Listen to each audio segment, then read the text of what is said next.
Halo, selamat pagi anak-anak. Bagaimana kabar kalian hari ini? Semoga sehat ya. Berjumpa lagi dengan Papa. Di pertemuan kali ini kita akan belajar PPKN tema 7 subtema 2 tentang perkembangan teknologi produksi sandang. Dengan materi pokoknya adalah keberagaman profesi. Siapkan diri kalian, siapkan buku catatan kalian. Enjoy this video. Nah, keberagaman jenis pekerjaan. Kita lihat pekerjaan itu apa?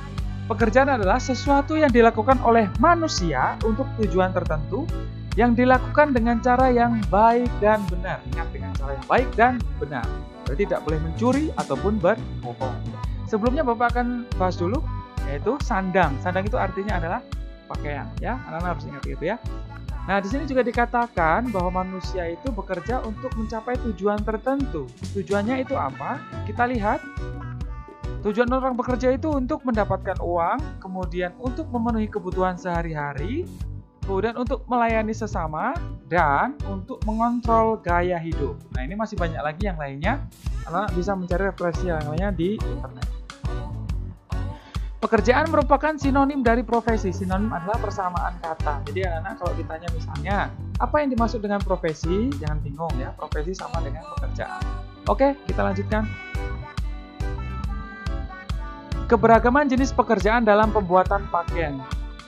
Nah, kita lihat di sini proses pembuatan pakaian. Sangat panjang ya.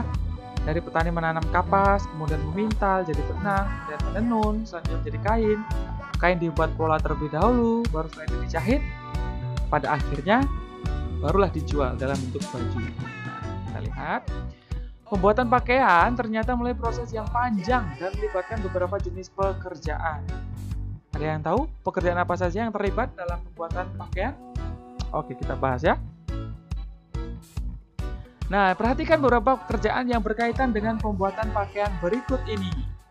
Nah, kita lihat. Nah, di sini adalah profesinya petani kapas, tugasnya menanam dan memetik kapas. Kemudian profesinya pemintal kapas, tugasnya memintal kapas menjadi benang. Kemudian penenun kapas, tugasnya menenun benang menjadi kain.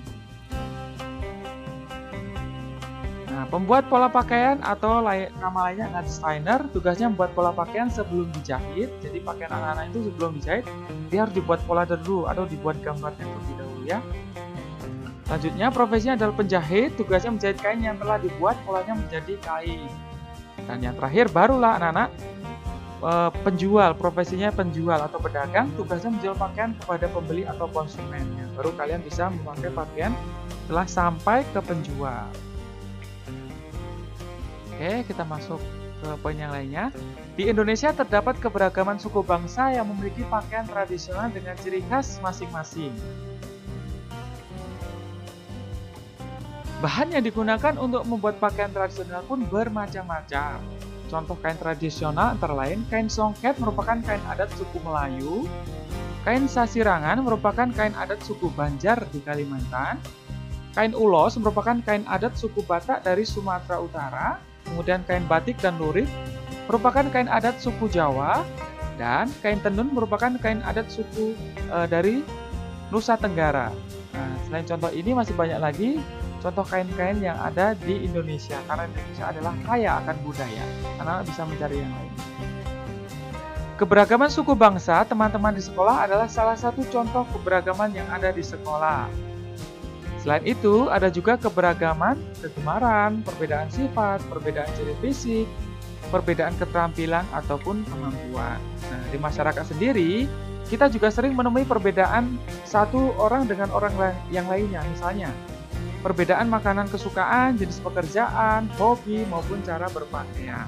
Ya, itu merupakan beberapa contoh tentang keberagaman di sekolah maupun di masyarakat, serta kain tradisional. Hal itu dipengaruhi oleh perkembangan teknologi sandang. Nah, itu membuat tersedianya banyak jenis pakaian atau beragam. Karena teknologi semakin berkembang, jadi pakaian juga ikut berkembang. Nah, perbedaan tentang pekerjaan, keterampilan, profesi, dan lain-lain itu seharusnya tidak menimbulkan perpecahan atau permusuhan, tetapi justru menjadikan kita memiliki rasa menghargai dan menghormati. Sikap saling menghargai sering disebut dengan toleransi. Berikut ini sikap yang perlu diterapkan dalam menyikapi perbedaan supaya tetap terjalin persatuan. Kita lihat sikap apa saja yang diperlukan. Yang pertama, itu sikap saling menghargai dan menghormati. Ya, sikap saling menghargai dan menghormati. Kemudian yang kedua, sikap saling membantu dan menyayangi. Jadi kita harus saling membantu dan menyayangi sesama makhluk hidup. Ketiga, mau bekerja sama dan berteman dengan siapa saja. Dalam artian tidak boleh memilih-milih teman. Tidak boleh condong ke kanan maupun ke kiri. Kita harus berteman dengan siapa saja. Kemudian sikap toleran dan sikap toleran dalam perbedaan. Ingat tadi toleransi apa ya? Itu tentang sikap saling menghargai. Nah, kita kan di Indonesia banyak suku, adat, banyak budaya, kain tradisional, tari tradisional. Jadi kita harus bersikap toleran terhadap suku yang lainnya.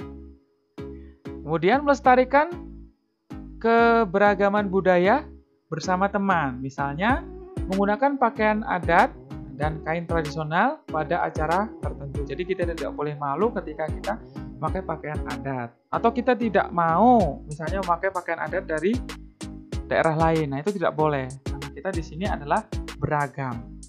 Supaya tercipta persatuan dan kesatuan. Nah, kita lihat selanjutnya. Nah, berdasarkan jenisnya, profesi dibedakan jadi dua. Yaitu yang menghasilkan barang dan profesi yang menyediakan jasa. Jadi, untuk profesi sendiri dibedakan menjadi dua, yaitu profesi yang menghasilkan barang atau menyediakan barang, dan juga profesi yang menyediakan jasa. Maksudnya itu adalah tenaga. Kita lihat, kita akan bahas lebih lanjut contoh-contohnya apa saja. Nah, berikut ini merupakan jenis-jenis profesi. Kita lihat, yang pertama, contoh profesi yang menyediakan barang atau menghasilkan barang antara lain pedagang, petani, nelayan, penulis, percetakan, desainer, tukang kayu, dan lain-lain. Jadi yang menghasilkan barang itu dia yang menyediakan barang atau yang menghasilkan barang. Sedangkan contoh profesi yang menyediakan jasa antara lain pramugari, guru, dokter, pilot, tukang cukur, tukang pos, sopir, polisi, dan lain-lain. Nah, kalau jasa ini dia menyediakan tenaganya untuk mendapatkan tujuan tertentu. Contohnya tadi adalah uang untuk memenuhi kebutuhan sehari-hari. Nah, anak-anak, itu tadi adalah pembahasan Bapak tentang tema 7 subtema 2, perkembangan teknologi sandang dengan materi pokoknya tentang jenis-jenis profesi. Silahkan anak-anak simak lebih lanjut video ini. Semoga bermanfaat dan menambah wawasan kalian. Tetap sehat, tetap semangat. See you and bye-bye.